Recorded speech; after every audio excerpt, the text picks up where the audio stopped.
setiap manusia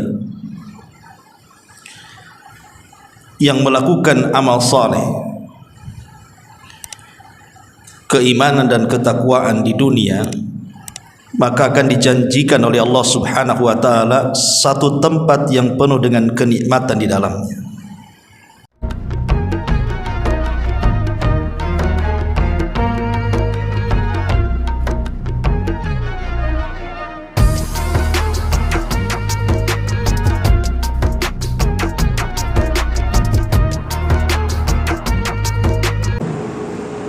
Bismillahirrahmanirrahim. Assalamualaikum warahmatullahi wabarakatuh.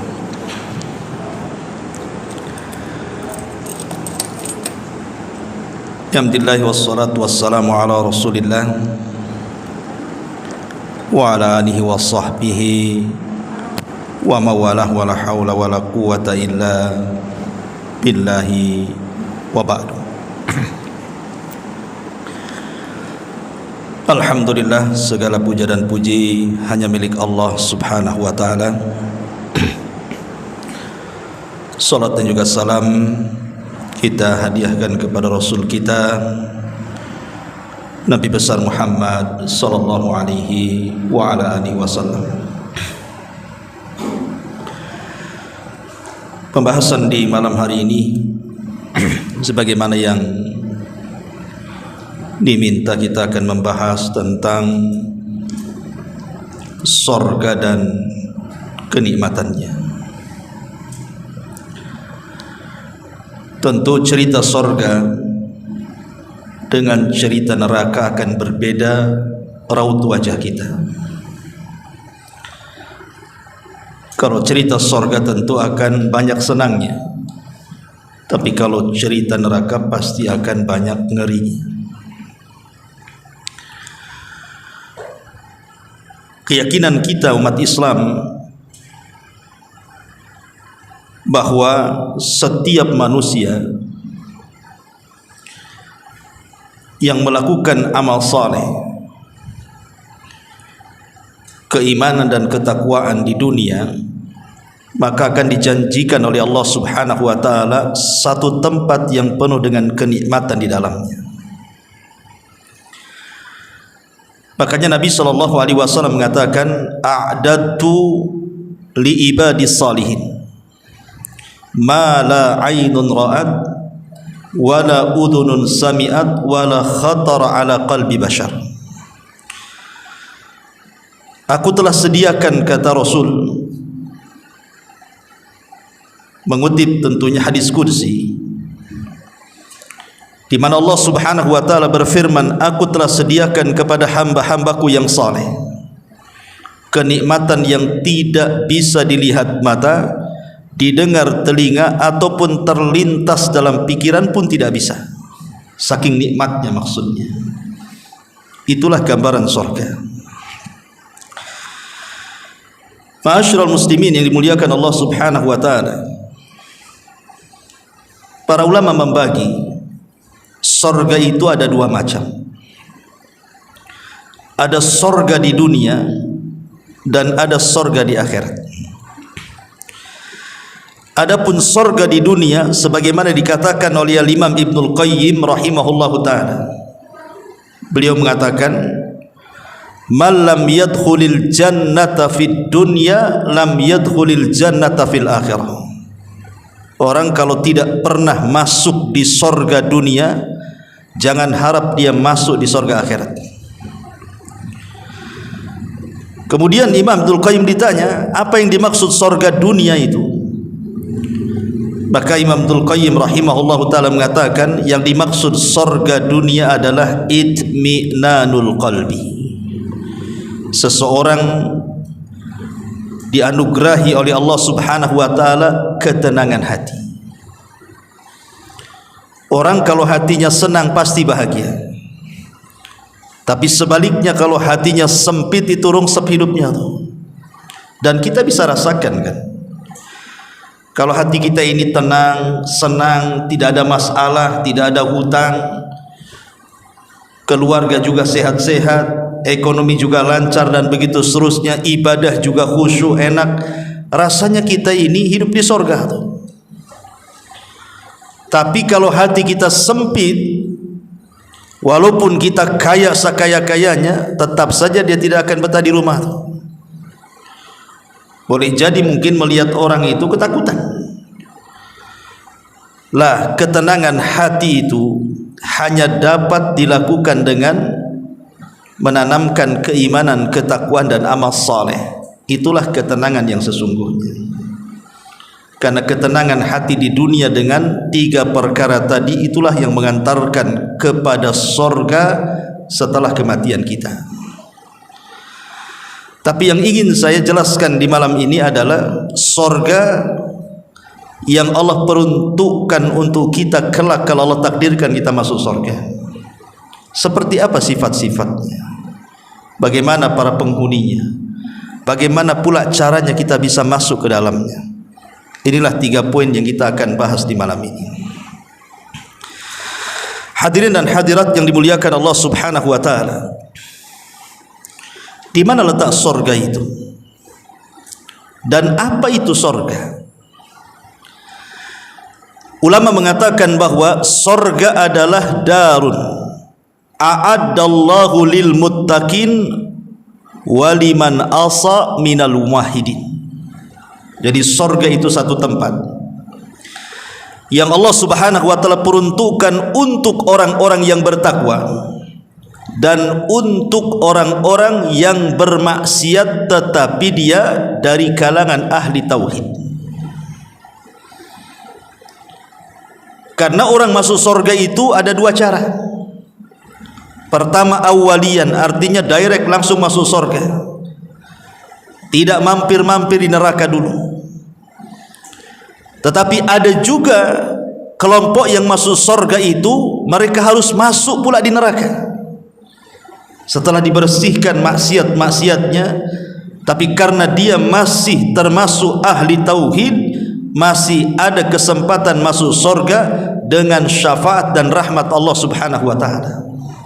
Makanya sorga itu adalah satu tempat yang diperuntukkan untuk orang yang bertakwa dan untuk ahli maksiat dari kalangan ahli tauhid. Adapun letak sorga sendiri adalah di atas langit. Dan itu berdasarkan firman Allah Subhanahu wa taala ketika Nabi sallallahu alaihi wasallam di Isra Mi'rajkan sampai ke Sidratil Muntaha. Maka Allah Subhanahu wa taala mengatakan indaha jannatul ma'wa. Di sisi Sidratil Muntaha itu ada sorga. Berarti Sidratil Muntaha itu adalah awal daripada sorga. Jadi Sidratil Muntaha di atasnya itulah sorga. Begitu para ulama mengatakan, karena Nabi SAW pernah diperlihatkan sorga dalam peristiwa Mi'raj itu. Allah Subhanahu wa taala izinkan Nabi SAW masuk ke dalam sorga. Kemudian Rasul diperlihatkan satu istana megah yang terbuat dari emas. Kata Nabi SAW, ittala'tul jannah fa idza ana biqasrin minadz zahab. Ketika aku masuk sorga, kata Rasul, diperlihatkan kepadaku satu istana terbuat dari emas. Kemudian Nabi SAW bertanya kepada Jibril, itu untuk siapa istana yang terbuat dari emas yang megah itu, wahai Jibril? Maka Jibril mengatakan itu untuk laki-laki dari Arab. Maka Rasul mengatakan fadhanantu annahu ana. Jangan-jangan itu saya kan orang Arab, kata Rasul. Tapi Nabi SAW mendesak Jibril lagi dan mengatakan untuk siapa wahai Jibril? Maka Jibril menjawab li rajulin min Quraisyin, untuk anak muda dari suku Quraisy. Kata Nabi SAW fadhanantu annahu ana. Aku kira itu aku kan orang Quraisy, kata Rasul. Kemudian Rasul mengatakan lagi kepada Jibril, liman hadza ya Jibril, untuk siapa? Katakan wahai Jibril. Kata Jibril alaihi salam, dia mengatakan li Umar ibnil Khattab radhiyallahu anhu. Itu istananya punya Umar. Maka ketika Nabi SAW hendak masuk melihat-lihat istana Umar, rupanya ada bidadari berada di pintu istana, maka Rasul menundukkan pandangan dan tidak jadi masuk. Kemudian setelah peristiwa ini, dia menceritakan kepada Umar bagaimana dia melihat istana yang terbuat dari emas yang megah di sorga itu miliknya. Ketika Rasul mengatakan, aku hendak berjalan-jalan melihat keindahan sorganya, aku malu dengan bidadari yang Allah sudah siapkan kepadamu. Maka Umar menangis dan mengatakan, a'alaika agharu ya Rasulullah, haruskah aku cemburu kepadamu wahai Rasul? Kenapa kau tidak masuk saja? Dari sini kita tahu bahwa letak sorga itu adalah di atas Sidratil Muntaha, dan puncaknya adalah di bawah arsy Allah subhanahu wa ta'ala. Jadi atap sorga yang paling tinggi adalah arsyur Rahman, arsy-nya Allah. Dan ini berdasarkan sabda Nabi SAW, idza sa'altumullaha fas'alul firdausa fa innahu a'lal jannah wa fawqahu arsyur Rahman. Apabila kalian meminta sorga, jangan tanggung-tanggung, mintalah sorga Firdaus yang paling tinggi, karena atapnya langsung arsy Allah subhanahu wa ta'ala. Itu letak sorga. Ma'asyiral muslimin yang dimuliakan Allah subhanahu wa ta'ala, baik kita akan urut perjalanan orang masuk sorga biar enak ceritanya. Ketika manusia sudah menyeberangi titian Siratal Mustaqim dan sudah melewati kontorah tempat orang berkisos di situ, dan ini sudah saya jelaskan pada minggu yang lalu, bagaimana orang-orang yang pernah melakukan kezaliman dengan orang-orang yang berlaku zalim akan dipertemukan di ujung titian yang disebut dengan kontorah. Di depannya sudah pintu-pintu surga. Maka setelah kemudian sudah tidak ada kisos lagi, kenapa harus ada kisos coba? Bahkan orang yang pernah dikisos di dunia saja diulang kisosnya. Jadi kalau di dunia ini ada orang membunuh kemudian dibunuh, ada orang mencuri kemudian dipotong tangan, ada orang yang minum khamr kemudian dicambuk 40 sampai 80 kali, itu di akhirat tetap masih ditegakkan kisos itu, diulang oleh Allah Azza wa Jalla. Kenapa diulang? Supaya ada keadilan yang hakiki. Karena kisos di dunia walaupun sepadan belum tentu ada rasa keadilan. Contoh umpamanya, ada preman membunuh ustadz. Ustadz ini masanya banyak, jamaahnya banyak, belum lagi dia orang yang sangat disayang keluarganya. Kemudian tegaklah kisos, si preman itu yang membunuh ustadz dibunuh juga dalam Islam. Apakah sudah adil? Ya, bagi ustadz itu adil, karena dia dibunuh maka yang membunuh dibunuh. Tapi bagi keluarga korban, bagi jemaah ustadz itu, mereka tidak akan merasa adil, karena yang dibunuh tidak sepadan. Lain kalau preman bunuh preman kan. Kalau ustadz bunuh preman, bunuh ustadz, jemaahnya banyak, jemaahnya kehilangan lah. Mau cari di mana lagi ustadz kayak dia umpamanya kan begitu. Jadi rasa keadilannya itu belum terpenuhi. Makanya kemudian untuk supaya keadilan itu terpenuhi, diulang lagi kisosnya tuh, supaya betul-betul adil dan tidak ada dalam hati seseorang itu gerundal lagi bahasanya. Apa itu? Plong hatinya itu, betul-betul memang ditegakkan keadilan. Karena syarat masuk surga itu tidak boleh ada orang yang dalam hatinya itu kedengkian. Makanya Allah mengatakan, wa naza'na ma fi sudurihim min ghillin ikhwana. Kami cabut setiap dendam, kedengkian, hasad dan begitu seterusnya dalam hati seorang mukmin ketika dia hendak masuk ke dalam surga. Sehingga betul-betul ketika masuk surga itu mereka berkawan. Sudah tidak ada lagi dendam, tidak ada lagi iri, tidak ada lagi dengki. Betul-betul masuk surga itu satu hati. Itulah kenapa kemudian masih ada proses kisos di situ. Lah ketika kemudian mereka sudah berjubel di pintu surga,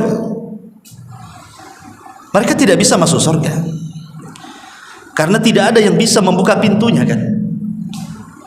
Siapa yang bisa membuka pintunya? Yang bisa membuka pintu surga hanyalah Nabi kita Muhammad sallallahu alaihi wasallam. Dan ini bagian daripada syafaat khusus yang Allah berikan kepada Nabi kita. di mana di antara syafaat khusus itu selain syafaatul uzma, syafaat besar, adalah syafaat di mana orang-orang yang diponis masuk surga tidak bisa masuk surga kecuali karena syafaat Nabi sallallahu alaihi wasallam. Dengan cara apa? Dia yang membukakan pintunya. Kalau Rasul tidak membuka pintu, selamanya mereka akan berjumpa di pintu surga. Karena Adam alaihi salatu wassalam, Nuh alaihi salam, Ibrahim alaihi salatu wassalam, Musa dan Isa dan seluruh para nabi, mereka tidak berhak membuka pintu surga. Kata Nabi sallallahu alaihi wasallam, ana awwal man aftatihu babal jannah. Sayalah orang yang pertama kali membuka pintu surga. Ketika Nabi sallallahu alaihi wasallam mengetuk pintu surga dan mengatakan assalamu alaikum, maka malaikat penjaga pintu surga namanya Ridwan mengatakan wa alaikum salam, man, siapa kamu? Maka Rasul mengatakan ana Muhammad, saya adalah Muhammad. Subhanallah, dia tawadhunya Nabi sallallahu alaihi wasallam, tidak menyebutkan titel jabatannya. Dia tidak mengatakan saya Rasulullah, saya Nabi Allah, saya kekasih Allah, tidak. Saya Muhammad. Dan ini harus kita tiru. Jadilah orang tawadhu. Jangan pula baru jadi RT siapa? Saya RT. Sebutkan aja namanya. Ya, nanti kalau ditanya mana RT-nya, lah itu tadi namanya Pak Anu kan itu ya. Itu namanya tawadhu namanya. Kadang-kadang kita ini baru tingkat RT udah sombongnya itu, naudzubillah. Ya, jadi ini juga bagaimana Nabi sallallahu alaihi wasallam mengajarkan kerendah dirian. Orang nomor satu di dunia, terbaik dari seluruh manusia saja, mengajarkan sifat rendah diri kepada kita. Siapa engkau wahai fulan? Maka Rasul mengatakan ana Muhammad, saya adalah Muhammad. Maka malaikat Ridwan mengatakan bika umirtu alla aftah li ahadin qabla. Karena wahai Muhammad, Allah melarang membuka pintu sorga kecuali engkau yang meminta. Makanya ketika pintu sorga saja dibuka, maka seluruh pintu sorga terbuka semuanya. Dan pintu sorga itu ada 8, beda dengan pintu neraka. Kalau pintu neraka itu ada 7. Kenapa pintu sorga dilebihkan 1? Kenapa pintu neraka lebih sedikit dibandingkan pintu sorga? Samakan aja lah, pintu sorga 7, pintu neraka 7. Ini tidak, pintu sorga dilebihkan 1, 8. Kata para ulama mengatakan, kenapa Allah lebihkan pintu sorga dibandingkan pintu neraka? Untuk menunjukkan bahwa kasih sayang Allah lebih luas dibandingkan kemurkaannya. Rahmat Allah lebih luas dibandingkan azabnya. Itu kemudian pintu sorga dilebihkan karena rahmat Allah itu lebih luas dibandingkan kemurkaan Allah subhanahu wa ta'ala. Lah setiap pintu sorga itu ada yang memanggil, karena tidak sembarang orang masuk ke pintu sorga. Walaupun pintunya besar, pintunya luas, tetapi tidak sembarang orang masuk ke pintu sorga. Mereka harus masuk pintu sorga itu betul-betul dari pintunya.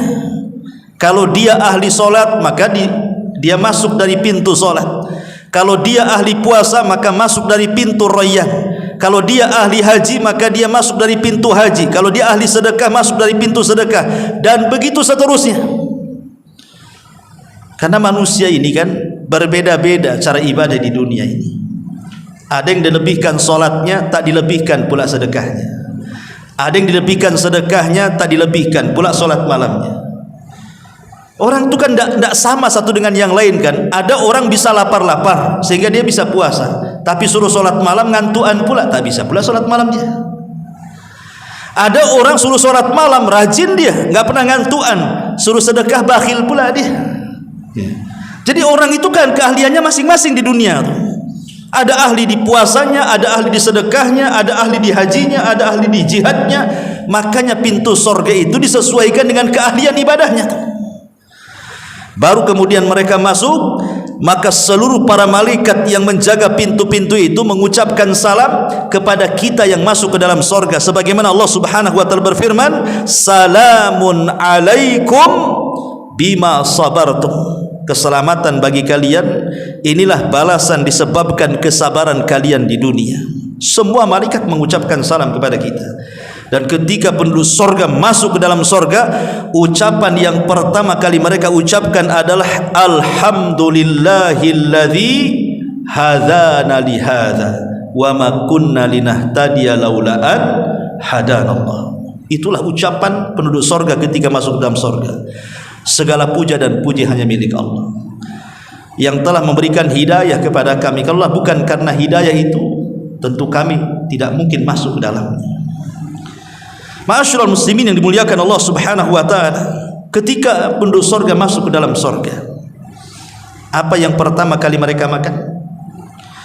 Yang pertama kali mereka makan adalah sebagaimana hadis Nabi sallallahu alaihi wasallam.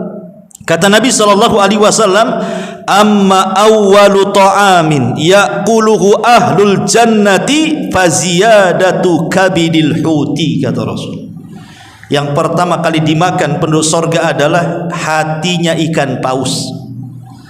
Hatinya ikan paus, itulah makanan yang pertama kali dimakan penduduk sorga. Ya tentu ikan paus di dunia dengan ikan paus di sorga beda. Kata Abdullah ibn Abbas radhiyallahu anhuma, persamaan sorga dengan dunia itu hanya ada di nama, tapi beda dalam hakikat. Di sorga ada pisang, di dunia ada pisang, hanya sama namanya pisang.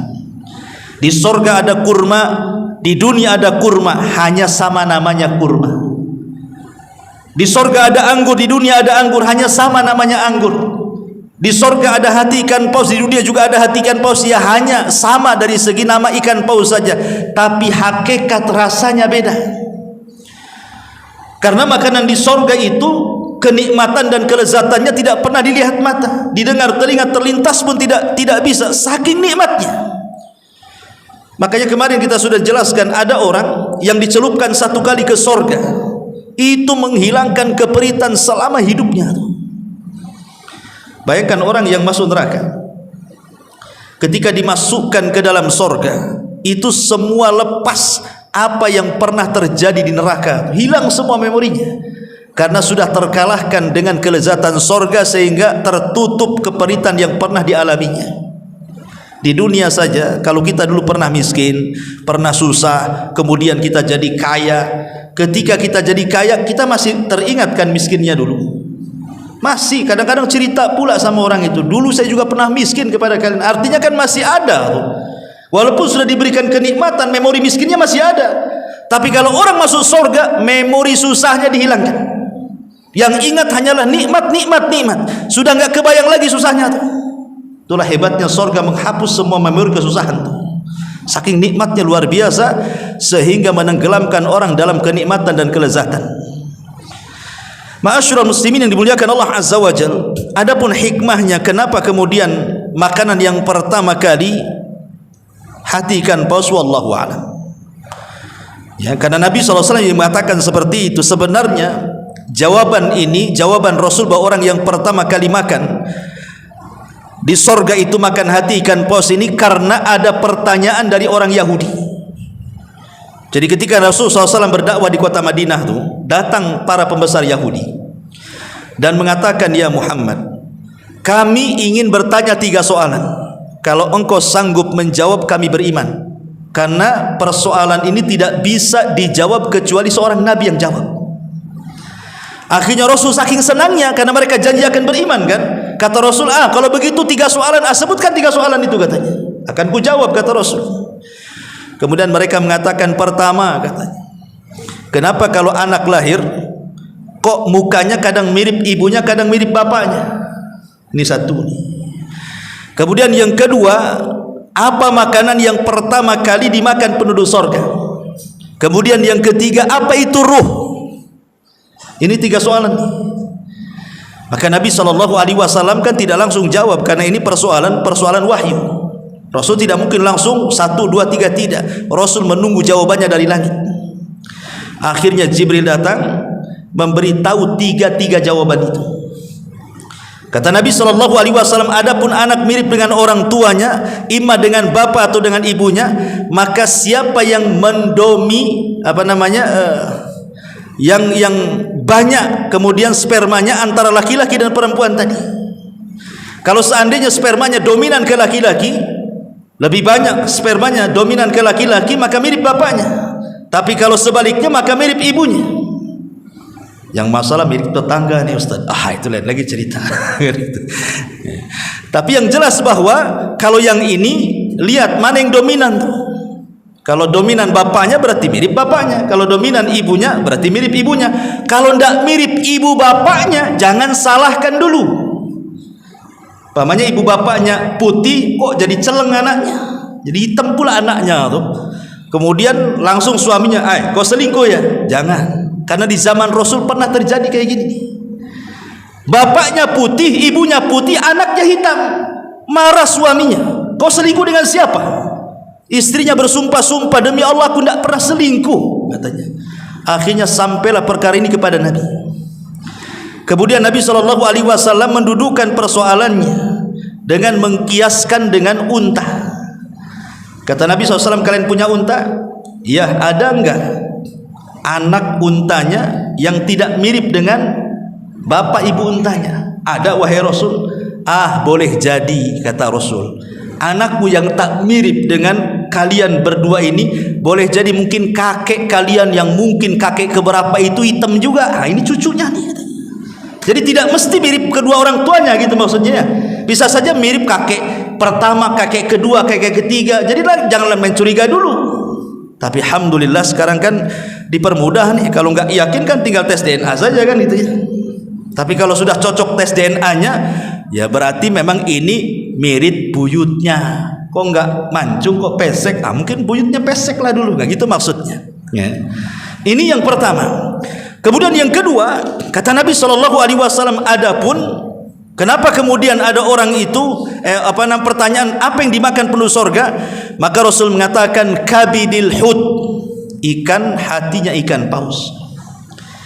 Kemudian adapun kalian bertanya soal ruh, maka ruh itu tidak tahu saya, itu urusan Allah. Turunlah ayat yas'alunaka 'anir ruh qulir ruhu min amri rabbi. Mereka bertanya-tanya kepadamu soal ruh, katakan ya Muhammad, ruh itu urusan Rabbku. Tidak ada yang tahu seperti apa ruh itu. Itu urusan Allah Subhanahu wa taala. Tapi setelah dijawab pun orang-orang Yahudi tidak juga beriman. Mereka hanya ngetes saja. Itulah kurang ajarnya orang Yahudi. Janji akan beriman, setelah dijawab tak beriman juga kan itu. Jadi ada orang-orang itu yang a'anzartahum am lang tunzirhum la yu'minun. Kau beri peringatan ataupun tidak, tetap saja mereka tidak beriman. Itulah orang-orang Yahudi, orang-orang kafir. Jadi inilah kemudian makanan yang pertama kali dimakan penduduk surga. Barulah kemudian mereka akan diperlihatkan istana yang luar biasa. Di dalam Al-Qur'anul Karim Allah Subhanahu wa taala berfirman ketika bicara soal istana di surga. Wa idza ra'aita thamma ra'aita na'iman wa mulkan kabira. Dan apabila engkau melihat keadaan di sana, maksudnya di surga wahai Muhammad, niscaya engkau akan melihat berbagai macam kenikmatan dan berbagai macam kerajaan-kerajaan yang sangat besar. Artinya istana-istana yang sangat besar sekali. Orang kalau masuk surga, bagi orang yang beriman, minimal dia dapat 2 istana. Jadi kalau saya, ibu bapak ditakdirkan masuk surga, maka paling sedikit orang yang beriman itu kalau masuk surga dikasih 2 istana. Mana dalilnya? Allah Subhanahu wa taala berfirman, "Waliman khafa maqama rabbih jannatan." Dan bagi orang-orang yang senantiasa menanamkan rasa takut kepada Allah Subhanahu wa taala, maka bagi mereka akan mendapatkan 2 surga. Jadi paling sedikit orang masuk surga itu akan diberikan 2 istana. Maksud 2 istana itu istana solid milik dia, karena amal soleh dia masuk surga, Allah hadiahkan istana. Dan istana satunya milik orang kafir yang masuk neraka dan tidak pernah masuk ke dalam surga. Jadi warisan mereka untuk kita. Tilkumul jannah uristumuha. Itulah surga yang Allah wariskan kepada kalian. Jadi harusnya orang-orang kafir itu ketika mereka masuk surga sudah disediakan istananya, tapi karena mereka tidak masuk surga, maka istananya diwariskan kepada orang yang beriman. Makanya paling sedikit orang yang beriman masuk surga itu dapat 2 istana. tetapi paling banyak ya tidak terhitunglah istananya. Tergantung kita di dunia ketika membangunnya. Bagaimana cara bangunnya? Gampang. Membangun istana di sorga itu tidak seperti membangun rumah di dunia. Ibu kalau bangun rumah di dunia nyelengi dulu uangnya, kadang-kadang ngeredit kan itu ya.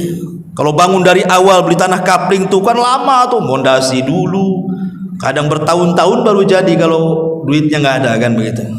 Tapi bangun istana di sorga itu cukup membaca Qul huwallahu ahad Allahus samad lam yalid walam yulad walam yakul lahu kufuwan ahad 10 kali dalam sehari. Apa kata Rasul? Man qala Qul huwallahu ahad 10 marratin fi yaumin wa lailatin buniyat lahu qasrun fil jannah, kata Rasul. Siapa yang membaca Qul huwallah 10 kali dalam 1 hari 1 malam, maka Allah akan bangunkan 1 istana di sorga. Kan mudah tuh. Baca Qul huwallah 10 kali, mana ada sulitnya. Pagi 3, siang 3, sore 3, malam 1, 10, dapat deh kita istana di sorga 1 tuh. Masalahnya terkadang kita ini malas kan? Malas untuk membaca Qul huwallah 10 kali dalam sehari semalam itu. Kenapa? Karena tadi perkara sorga ini perkara gaib. Perkara gaib ini kalau tidak diimani dengan kuat, kayaknya dongeng. Coba kalau seandainya, nih Bu, saya kasih kunci di Sukajadi sana, rumahnya ambil, nih kuncinya. Tapi syaratnya Bu, Ibu datang ke rumah saya, baca Qul huwallah 1000 kali. Kira-kira mau baca